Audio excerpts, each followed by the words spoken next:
Yo, magandang umaga po sa atin lahat. Magandang umaga. Maganda ba ang umaga, pe? Oo naman, syempre natapos na tayo. RTC3. Welcome to RTC3. The land of the brave. Panya natin PNP natin Hindi dito tayo nagmula pare. Hindi natin yung pan nila parang motto nila, yung slogan. Pero dito tayo nagmula. Dito tayo hinubog. Parang dito tayo naging police. So guys, ang activity namin for today is rappelling. Pakita mo yun. Yan yan yung rappelling guys. 6th floor. 6th floor po yung height niya. So, papakita ko yung buong eskwelahan. Okay, ituro mo sila. Ayun yung buong eskwelahan. Doon ako tumatayin. Yan. So, andun yung mga recruit. Ayun guys, yun yung mga recruit. Yun, may mga classroom doon. May mga recruit, mga bagong pulis yun guys. So, ito ang itsura ng RTC3, Regional Training Center 3. So, ayan. Ayan yung buong eskwelahan. Yan, buong eskwelahan yan. Eskwelahan po ito ng mga pulis na bagong recruit. Bago lumabas at bago i-perform yung kanilang pagiging pulis. So, dito muna guys. Dito muna sila mag-uumpisa. I-mold, ihubugin, aalisin yung pagkasibilyan. So, ayun. Guys, sa mga nagtatanong bakit ako pawisin, bakit ako nagpapawis? Siyempre, galing kami sa rappelling course. Ayan. Ayan yung rappelling course, Ayan guys, yung rappel course. Actually guys, yan yung class project namin na bilang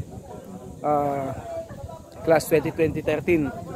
Class 2013-01. So, ayan. Papakita ko guys, itong buong compound. Hellground, eka nga namin. Ayan, yung buong hellground ng RTC3. Yan, Hindi yan compound guys. Yan yung hellground, eka nga. Yan ang hellground. Yun, Dito hubugin yung mga bagong tanggap na pulis. Ayan yung mga eskwelahan yan, Ayan, eskwelahan yan guys, Yan, parang may flagpole din. Eskwelahan talaga guys, sa mga bagong pasok na pulis. Yung mga bagong take out. Newly, kumbaga neophyte eka nga nila. Pero sumasahod na yan guys, mga sumasahod na yan. Bago ilabas, bago mag-duty, siyempre 1 taon munang training yan. 1 year basic eka nga. Hindi totoo yung 6 months, 1 year po yan kasi 6 months dito sa loob, 6 months sa labas. Kaya 12 months po lahat yan. So guys, andito kami para sa SWAT training. At ayun, mga classmate ko, on rappel po kami, rappelling. Yan, 6th floor na building po ang rappelling namin. Window clearing, with pistol and rifle po yun bubulusok pa baba. Yun So yun guys, napakaganda talaga dito. Ang dami na talaga nagbago kasi ewan ko ba, matanda na ba talaga kami? 2013 pa kami. Ano na ba ngayon? 2024. Guys, yan yung mga recruit.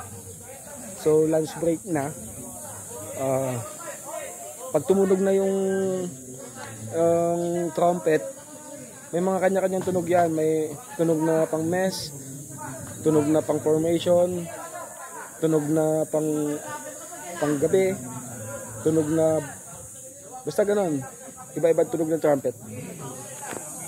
Yun, rappelling yun guys, Nakikita nyo, guys. May mga nag-rappel, May mga nag-rappel yan. That's training for SWAT. So, yun lang guys. Pinakita ko lang itong buong RTC3, Regional Training Center 3. Napakaganda. Dati hindi ganito.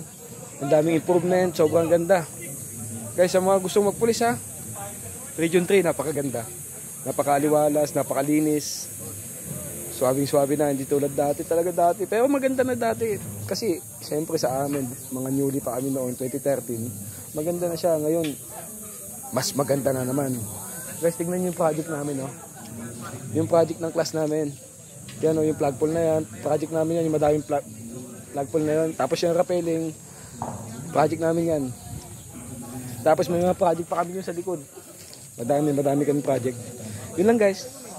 See ya.